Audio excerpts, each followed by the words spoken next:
eu quero a sua atenção. Eu quero que você redobre a sua atenção aqui essa noite. E se você não pegar a introdução dessa mensagem, você vai ficar boiando. Você vai ficar, como diz o outro, vai ficar panguando. Então, o que eu quero dizer com isso? Não se distraia a partir de agora. Porque talvez que eu for falar aqui, você vai falar, não, está sendo complexo, não estou entendendo nada. Você não está entendendo nada porque você não está pegando o começo. Então presta atenção nisso, nós vamos ler algumas coisas aqui. E se você esquecer disso que eu vou acabar de ler aqui, você não vai pegar. Ok? Alguém, Elisângela, vai lá no grupo de jovens, Elisângela. Convida os jovens para entrar nessa live em nome de Jesus. Amém?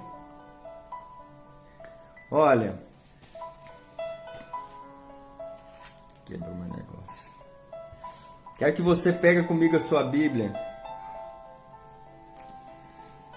E abra no livro de Mateus. Livro de Mateus, capítulo de número 17. Paulinha. É a Paula, minha prima. Boa noite, Paula. Boa noite, Silmara. Boa noite. Diego. Diego. Fala nada. Abra comigo a sua Bíblia no livro de Mateus, capítulo número 17. Mateus 17. 17, ao contrário, né? Mas é 17. E Thales, boa noite. Kleberson. Lourdinha de novo. Presta atenção nesse texto aqui, irmãos. Primeira coisa que eu quero dizer aqui seja bem-vindo. Seja bem-vindo a essa live. Seja bem-vindo ao nosso culto. Seja bem-vindo à nossa igreja. Seja bem-vindo à minha casa. Essa aqui é minha casa. E eu peço a sua atenção nesse momento agora. Livro de Mateus, capítulo número 17. Está escrito assim. Nós vamos ler bastante. Está escrito assim. Boa noite, Jéssica.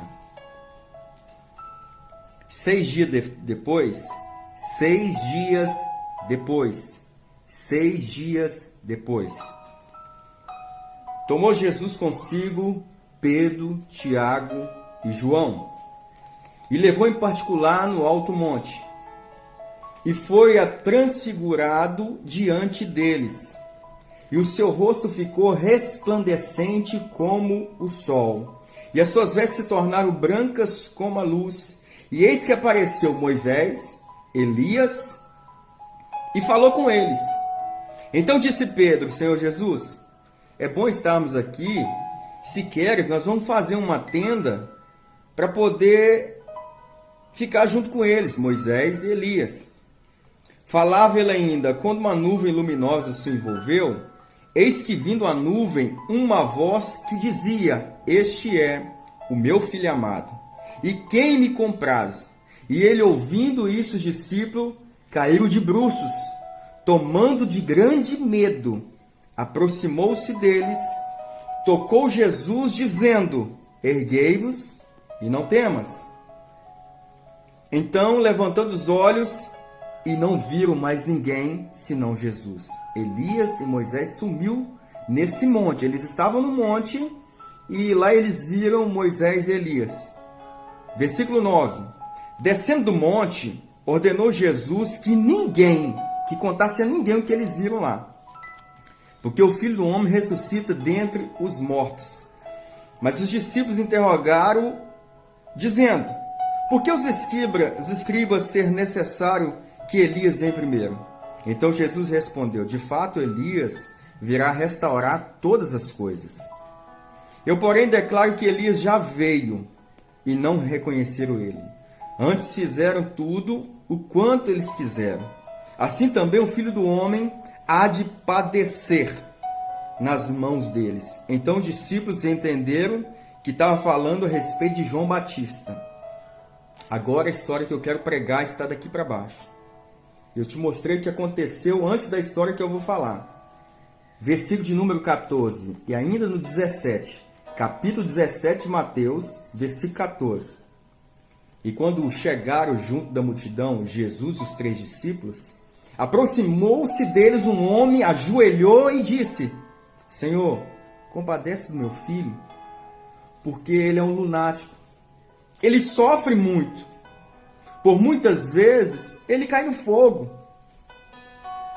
Ele cai nas águas e ele sofre muito. Apresentei ele aos seus discípulos, mas os seus discípulos não puderam curá-lo. Jesus exclamou: Ô geração incrédula, perversa, até quando eu vou sofrer com vocês? Até quando eu vou ter que aguentá-los? Trazei-me aqui o menino. E Jesus repreendeu o demônio que estava no menino, e desde aquela hora o menino ficou curado. Então os discípulos se aproximou de Jesus e perguntaram em particular: por que motivo nós não podemos expulsá-los? Por que nós não conseguimos curar o menino? E Jesus respondeu: por causa da sua pequena fé. Pois em verdade eu vos digo, se você tiver uma fé do tamanho de um grão de mostarda, e direis esse monte: passa daqui para lá, e ele vai passar. Nada vos será impossível.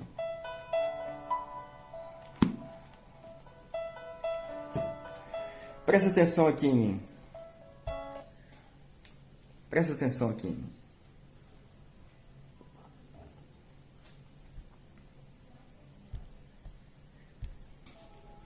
Esta noite, como eu disse, eu quero sua total atenção. O que eu tenho para falar hoje vai abalar a sua estrutura emocional, espiritual. Você vai ficar impactado com essa mensagem. Não estou falando isso, não é porque eu estou falando, porque a mensagem ela funciona assim, isso eu falo sempre aos obreiros. Primeiro a mensagem fala no seu coração, que é o seu quarto, o seu segredo. E depois ela fala à igreja. E se ela falou tão forte assim em mim, eu creio que vai tocar no seu coração. Mas se você não se concentrar aqui, se você se distrair, você não vai pegar. Você vai ficar boiando. Você vai ficar sem entender essa mensagem, ou você vai ficar se perguntando: por que ele está falando isso agora? Por que ele está falando disso? Nós lemos muitos textos aqui, mas eu quero a sua atenção. Presta atenção nisso aqui. Quem me conhece sabe, eu tenho um filho especial. Eu tenho um filho autista. E existe vários casais, muitos casais, que têm filhos com diversos laudos ou deformações de nascença. Quem tem uma criança assim, sabe que a criança requer cuidados, uma atenção total. Porque quando você tem uma criança assim, você não pode vacilar. Você não pode errar. Porque as crianças, essas crianças especiais, elas são indefesas. A verdade a grande verdade, é que os discípulos não estavam tendo noção daquilo que estava acontecendo, mas eu sei do que esse homem estava passando. E a grande verdade é que os pais deixam de viver a sua vida, deixam de viver para si, de viver para a sociedade, para poder viver totalmente para o filho. Sabe por quê? Porque tem lugares que não aceitam a pessoa assim. Tem lugares que atraem olhares, gera um preconceito, gera incômodo das duas partes. Eu já vivi isso. Eu sei do que eu estou falando. O meu filho, o meu Henri, o meu Pim, quando ele tinha entre 1 ano e meio, 2 anos, ele era muito agitado. Não parava quieto. Muito agitado mesmo. E quando eu ia na casa de alguém, quando eu ia com ele em algum lugar, algumas pessoas se incomodavam. Aí as pessoas diziam: ele é um foguetinho, né?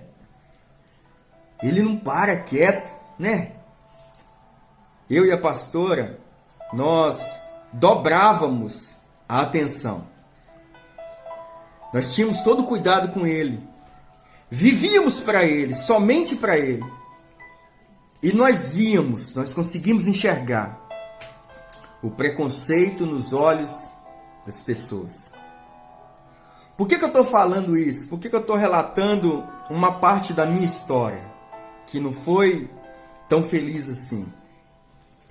Porque quando eu li esse texto me pegou. Esse texto mexeu comigo. Eu já li a Bíblia várias vezes. Eu já li esse texto várias vezes. Mas quando eu li ele essa semana, eu vi isso, esse texto me pegou. Porque eu sei, a pastora sabe, o que nós passamos, o que esse pai está passando. O que esse pai estava acontecendo diante dele. Eu sei exatamente o que é isso. Sabe o que a Bíblia diz? Que tinha um pai, que tinha um filho, e esse filho tinha um problema. E no livro de Lucas diz, que você acompanha essa história no Lucas também, que desde a infância o menino tinha convulsões. Ora o menino caía na água, ora o menino caía no fogo. E a Bíblia enfatiza em dizer que o menino sofria muito. Esses pais não tinham uma vida social. Não tinha. A atenção era toda do menino, não podia vacilar. Eu imagino que por onde eles paravam, gerava constrangimento. Gerava incômodo. E gerava olhares das pessoas. Esta família, eu posso dizer, sofria muito. Sofria. Porque eu vivi isso. Aí o pai desse menino ouve falar de Jesus. Ouve falar de um profeta que estava curando todo mundo. Jesus e os discípulos entrando na cidade, saindo nas outras cidades, orava e curava. Então ele pensa, eu vou levar meu filho para receber essa oração e ele vai ser curado. Eu vou atrás desse Jesus. Aí quando ele chega no meio da multidão, ele chega com o filho, ele tem uma surpresa. Qual que é a surpresa? Jesus não estava lá. Por isso que eu li a parte que Jesus estava no monte. Porque antes dessa cena, Jesus estava no monte com 3 discípulos. Pedro, Tiago e João. Lembra disso? E foi lá nessa montanha, nesse monte, que aconteceu a transfiguração. E lá eles ouviram a voz de Deus, lá eles viram Elias, eles viram Moisés. Lembra disso? Eu estou refazendo tudo de novo. Mas presta atenção aqui. Então lá embaixo, quando esse pai chegou, tinha 9 discípulos. Curando, orando pelas pessoas. Está entendendo até aqui? Aí o pai do menino estava lá, diante dos 9 discípulos e a multidão. Ele expõe o problema. Ele começa a falar o que estava acontecendo com ele e com o filho dele. Ele conta tudo para eles. Ele mostra o menino para os discípulos. Se liga nisso aqui. Mente fértil de um jovem pregador. Parece que eu vejo essa cena na minha mente. O pai junto dos discípulos, ele conversando com os discípulos, e os discípulos começou a orar por ele. E parece que eu vejo. Mateus chega, põe a mão no menino, ora, e nada acontece. O menino está do mesmo jeito. Eu vejo Filipe chegando, segundo discípulo chegando, ora para o menino, mas nada acontece. O menino está do mesmo jeito. Eu vejo Bartolomeu, Judas, André chegando nessa situação. Eles oram, põem a mão no menino, mas nada acontece. O menino está do mesmo jeito. Aí eu vejo Tadeu chegando, coloca a mão no menino, ora, mas nada acontece. O menino está do mesmo jeito. Aí chega Simão, o Zelote, não Simão Pedro, o Zelote. Coloca a mão no menino, faz uma oração, mas nada acontece. O menino está do mesmo jeito. Aí chega o Tiago, o outro Tiago, o filho de Alfeu, ora para o menino também, impõe as mãos talvez, mas nada acontece. O menino está do mesmo jeito. Aí vem o nono discípulo, eu imagino isso, Tomé. Tomé deve ter pensado, se esses oito não conseguiram, quem dirá eu consegui, mas eu vou orar mesmo assim.